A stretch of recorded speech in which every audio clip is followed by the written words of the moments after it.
أنا اسمي هند عبد الله، خريجة كلية تربية نوعية 2013، حاصلة على تقدير امتياز.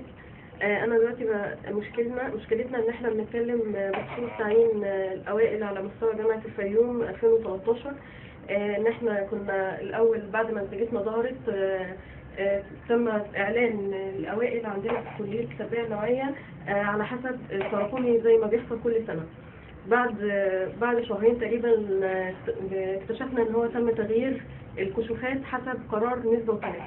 المشكلة ان احنا مش عارفين القرار ده، احنا لقينا القرار ده مجرد مقترح من مجلس اعلى الجامعات. وللاسف ان القرار ده فيه ظلم لينا احنا، لان دلوقتي دخل بدلنا ناس جايبين اقل منا في التقديرات. فانا مش عارفه هو ده العدل او المفروض يطبق بالنسبه للجامعه او بالنسبه لتعيين الاوائل، ولا اعتقد ان ده في ظلم لينا كتير جامد يعني. اسماء رمضان علي، قسم تكنولوجيا التعليم، كلية تربية نوعية 2013 امتياز. بعد كده احنا فوجئنا بعد ما الكشوفات كانت تراكمية ولقيناها بالنسبة والتناسب، فاحنا بنبص للناس الاسماء الثانية اللي اتحطت بدلنا وكده، فلقيناها هم التراكمي بتاعهم اقل مننا بكتير والتقديرات مختلفه، بحيث ان احنا كنا امتيازات مع مرتبه شرف طلعت وجابوا ناس جيد جدا اقل مننا بكتير.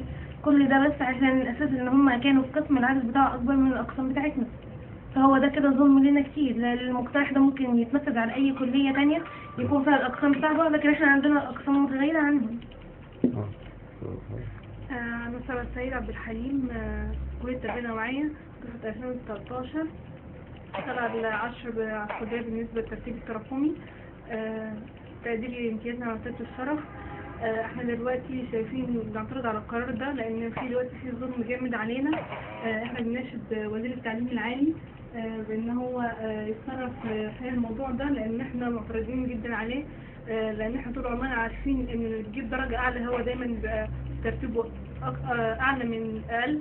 فدلوقتي احنا شايفين مثلا قسم التربية الفنية بياخد مجموع اقل من الثانوية العامة 50%، وبيقدر حتى مرحلة ثالثة، وبيبقى قسم أدبي.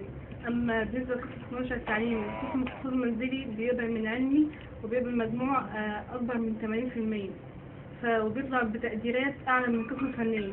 فدلوقتي احنا مستغربين ازاي ناس مش تحضر مثلا محاضرات وناس مجموعها أقل مننا دلوقتي بقوا اسمنا احنا من الترتيب وتحطوا هما بدلنا. أنا اسماء عمر، خريجة كلية تربية نوعية، حاصلة على البكالوريوس بتقدير امتياز مع مرتبة الشرف. دلوقتي هو القرار ده ظالم للناس اللي تعبوا 4 سنين في الكلية وتفوقوا، إن هم دلوقتي مبقاش لهم أي فرصة من الفرص اللي كانت بتتوفر لل20 الأوائل في الكليات. والناس تانية هتاخد مكانهم ناس أقل منهم في المرتبة العلمية، ناس ما كانوش أصلا في بالهم الموضوع بتاع الدراسة ولا مركزين فيها. احنا وصلنا وناس تانية اتحطت مكاننا، والتعب بتاع ال4 سنين ده هيروح فين يعني احنا دلوقتي ذاكرنا 4 سنين وتعبنا وجبنا اعلى التقديرات، يعني هنعمل ايه تاني عشان نشتغل او نلاقي وظيفة في الدولة؟ فده ظلم، فاحنا بنطالب المسؤولين ان هم يغيروه او يشوفوا حل ليه، لان هو كده ظلم لينا جدا.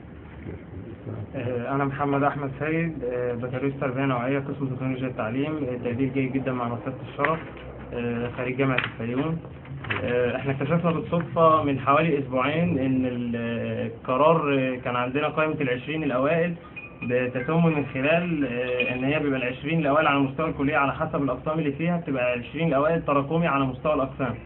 اكتشفنا من حوالي أسبوعين إن القائمة دي تم تغييرها لحاجة اسمها قانون نسبة وتناسب. قانون النسبة والتناسب ده بيتم على حسب عدد الطلبة في القسم، على أساسه بيتم أخذ عدد أوائل من القسم. يعني احنا الأول كان عندنا الطلبة من 20 أوائل على الكلية كانوا من أقسام مختلفة. اكتشفنا بعد قانون النسبة والتناسب احنا عندنا قسم في الكلية عدد الطلبة فيه يفوق 105 طالب، فاكتشفنا في الاخر ان بعد كده القسمين التانيين يا دوبك الاثنين على بعض واخدين منهم 5 طلاب، بعد كده القسم اللي هو عدده بيوصل ل 105 طالب واخدين منهم 15 طالب. القرار ده صادر من المجلس الاعلى للجامعات، مكتوب في نص القرار ان هو مقترح ان اي رئيس جامعة ممكن من خلاله ان هو يوافق على تطبيق هذا المقترح ام لا. يعني القرار بإيد رئيس الجامعة. فاحنا اكتشفنا ان رئيس الجامعة عندنا بدأ يطبق القرار من حوالي اسبوعين. لما بصينا في القرار ورجعنا له لقينا ان القرار ممضي عليه من الدكتور خالد حمزة نائب رئيس الجامعة لشؤون التعليم والطلاب.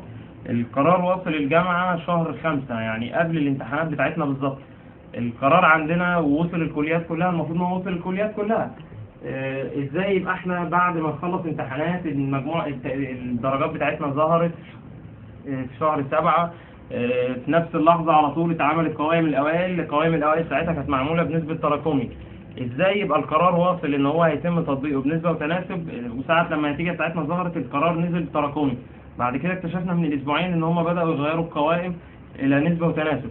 فده طبعا يعتبر فيه ظلم كبير لأوائل الكليات على مستوى الجمهورية، ان القرار مكتوب ان هو مقترح على مستوى الجمهورية كلها.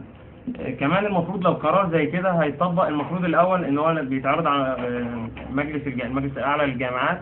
المفروض قرار زي كده بيتطبق المفروض من الطلبه اللي داخلين سنه اولى. الطلبه اللي داخلين سنه اولى بيبقوا عارفين ان هم لما يوصلوا سنه رابعه او حسب عدد الفرق في الكليه هتوصل مثلا 5 او 6 أو 7 على حسب الكليات المختلفه. فالمفروض القرار ده يبقى متطبق على الطالب اللي داخل من اول سنه اولى، يبقى عارف ان هو لما يوصل على حسب ما يتخرج من نوع الكليه بتاعته يبقى عارف ان هو عنده حاجه اسمها قائمه ال20 الاوائل. فقائمه ال20 الاوائل هيتم تطبيقها على اساس النسبه والتناسب.